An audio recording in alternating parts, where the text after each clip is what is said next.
Sa pagitan ng kamatayan at muling pagkabuhay ni Jesus, may isang hiwagang madalas hindi na pag-uusapan ngunit napakalalim ng kahulugan, ang tinatawag na harrowing of hell o ang pagbaba ni Kristo sa daigdig ng mga patay.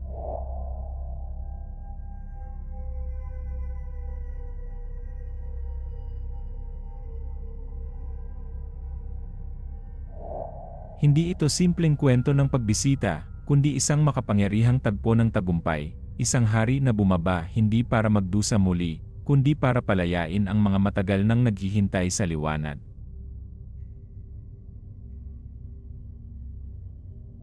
Ayon sa paniniwala ng maraming Kristiyano, matapos ipako sa krus si Jesus at pumanaw, hindi agad nagtapos ang kanyang gawain. Sa loob ng 3 araw, siya ay bumaba sa tinatawag na Sheol o Hades, isang lugar kung saan naroon ang mga kaluluwa ng yumao, mabuti man o masama. Doon, ipinahayag niya ang mabuting balita kahit sa mga patay, gaya ng ipinahihiwatig sa ilang talata sa Bagong Tipan. Isang ideya ito na tila misteryoso, ngunit nagbibigay lalim sa sakripisyong kanyang ginawa.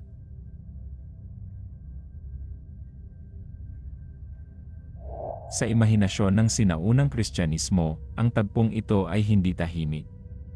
Ipinapakita si Jesus bilang isang mananakop na bumabasag sa mga tarangkahan ng kamatayan, tinatalo ang kapangyarihan ng kasamaan, at inaakay palabas ang mga kaluluwang matagal nang nakakulong, kabilang sina Adan at Eva, at ang mga matuwid na nabuhay bago pa siya isinilang. Para bang isang kulungang matagal nang sarado ang biglang nabuksan, at ang mga bihag ay pinalaya sa wakas.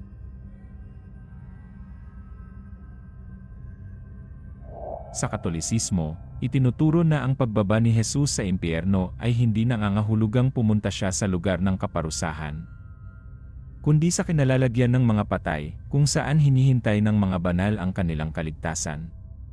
Sa Ortodokso namang tradisyon, ito ay ipinagdiriwang tuwing Sabado de Gloria bilang simbolo ng kanyang tagumpay laban sa kamatayan. Sa ibang denominasyon tulad ng Lutheran at Anglican, kinikilala rin ang pangyayaring ito, bagamat may iba't ibang paliwanag kung paano ito nangyari.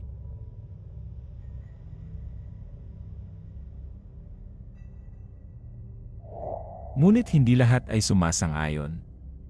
May ilang grupo na naniniwalang kulang ang malinaw na ebidensya sa Biblia upang patunayan na literal na bumaba si Jesus sa impyerno. Para sa kanila, maaaring ito ay simbolo lamang ng kanyang pagdurusa o ng lalim ng kanyang sakripisyo. Ang iba naman ay naniniwalang ang pagbaba ay tumutukoy sa kanyang kamatayan at hindi sa isang aktwal na paglalakbay.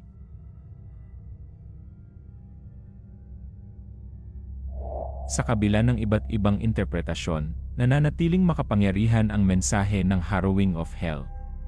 Ipinapakita nito na ang sakripisyo ni Jesus ay hindi lamang para sa mga nabubuhay, kundi pati sa mga nauna na. Isa itong paalala na walang lugar na kayang abutin ng kamatayan na hindi kayang pasukin ng pag-ibig at kapangyarihan ng Diyos.